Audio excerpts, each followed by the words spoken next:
I don't care President Ruto is out of money to respond to the floods disaster. Dear Kenyans, today I am deeply saddened by the devastating large number of Kenyans who have died, injured, or have had extensive destruction to their lives during these flash floods. Equally, I am extremely disappointed with the inept and incompetent Don't Care Ruto, who has found it unnecessary to declare these floods a national disaster. This presidential indifference to the enormous human suffering of the Kenyan people is appalling and horrifying. I Don't Care Ruto must unequivocally apologize to the people for his contemptuously abandoning them. On behalf of myself and my family, I would like to extend my heartfelt condolences and sympathy to all the bereaved families and all those adversely affected by this unforgiving disaster. I stand in solidarity with you during this difficult time. Kenyans, in the last more than 72 hours of Kenya Kwanza government in action to set up and coordinate rescue and emergency services across the country, it has exposed a Don't Care Ruto as a government that is financially bankrupt. All Kenyans affected by this horrible disaster are entitled to receive full government assistance. After all, that is why we pay taxes, consistent with their urgent needs and priorities. A legitimate government is responsible for the safety and well-being of its citizens. That is the oath a Don't Caring Ruto took to protect life and property.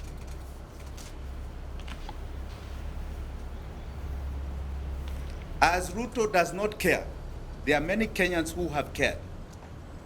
Kenyans and friends of Kenyans have come out to express their compassion and render generous support, including taking risks to rescue our brothers and sisters. Our togetherness is our strength. I would like to mention just about 3 people here that have stood out across this city of Nairobi. One is a lady called Mzalendo Wanjera of Mathare, and a lady called Hanifa of Mathare. I also, they say the rich also cry in such crises. In Runda, there is a man called Pascal Kambudha, who has been very critical in removing a lot of the drainage in people's homes there.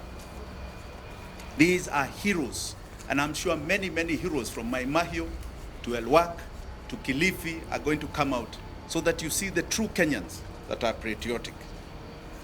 This disaster has demonstrated to Kenyans that our country is not exceptional. God loves us, but we are not necessarily the so-called shielded. We are vulnerable and fragile. Our long-standing systemic political failure is sinking this country into the abyss. Further, this disaster has brought forth the crippling effect of our mammoth debt. I Don't Care Ruto can no longer live in denial.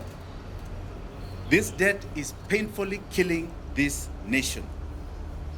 Because of the debt crunch, this country is out of money to meet its even most urgent requirements such as this. Funding our rescue emergency services. You've not even seen the activation of our disaster center because they cannot find the money. We have been humiliated taking a begging bowl around the world in order to help our people at a time of need. In July 2022, I brought the attention of this nation to a forensic report we did on the public debt heist. We warned that the country is dangerously heading to debt distress with dire consequences. We are now living it. We are now living it. We were labeled alarmist. We've been talking for 2 years. We were labeled alarmist. Today, we are officially a country in debt distress. We are going through what you call a slow fiscal death. Neither raising taxes or borrowing more can resolve our chronic problem.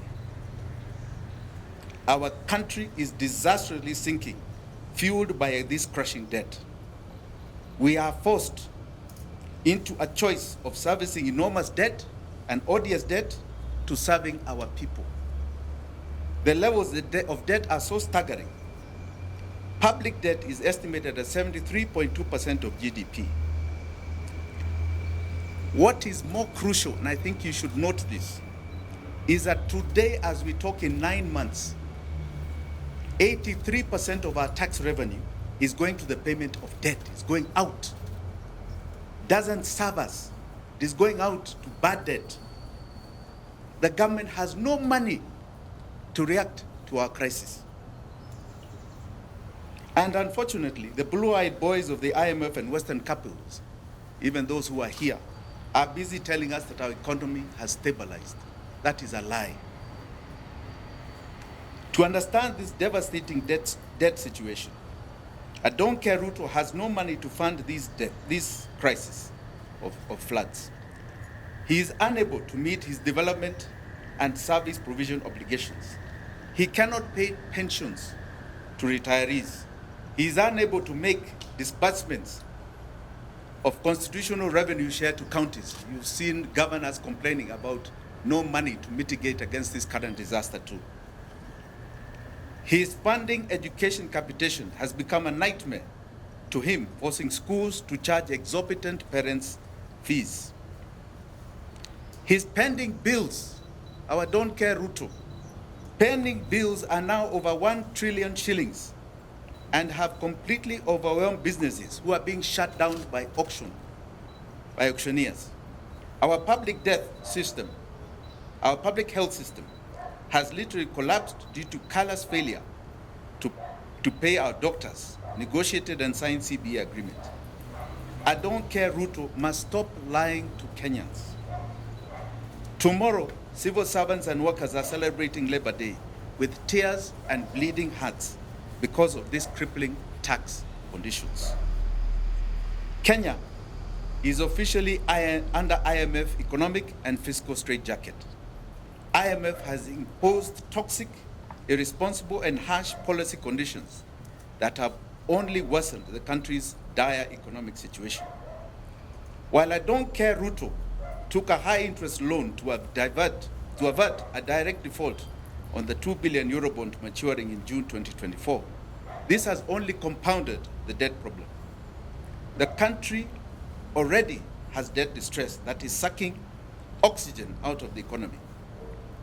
The expensive loan is partly resolve the threatening Eurobond crisis, only kicked the can down the road at a very high cost. Borrowed loans in excess of the next 2 generations to pay in violation of the Constitution. The only way out for Don't Care Ruto is to stay with his current painful fiscal and tax policies path, which is taking the economy to the grave. Alternatively, he agrees to what we have suggested over and over again: debt default, and kickstart a process of debt restructuring. In agreeing to default, I Don't Care Ruto will be breathing fresh space into Kenyans' lives. This will pave way for an independent, comprehensive forensic audit and investigation of public debt, and allow the country to agree on the necessary radical economic and government structural reforms. The sovereign debt challenge can no longer be treated as a movement of wagons of borrowing, spend, and tax. This has to be established and contestably evidence of the fact of the real public debt. The sovereign people of Kenya must get a comprehensive picture of the nature of debt, what it was borrowed for, was it lawful, whether it was utilized for the purpose that it was borrowed, was there value for money, and the authorization to borrow the debt. Those who have been borrowing humongous loans without adhering to the Constitution and budget laws must be held individually and collectively liable. They must be paid. They must be made to pay this debt. In conclusion, Kenya's economic problem is a political problem. Please understand it. I don't care Ruto is the main problem. He ascended to power through political lying and deceit. He lacks political legitimacy. He has escalated his lying to grabbing. He is lying by grabbing Kenyans' hard-earned incomes through mpende msipende punitive taxation. The gross mishandling of the devastating funds has only confirmed this. He has reached his dead end. Don't Care Ruto must go now. Asanteni sana.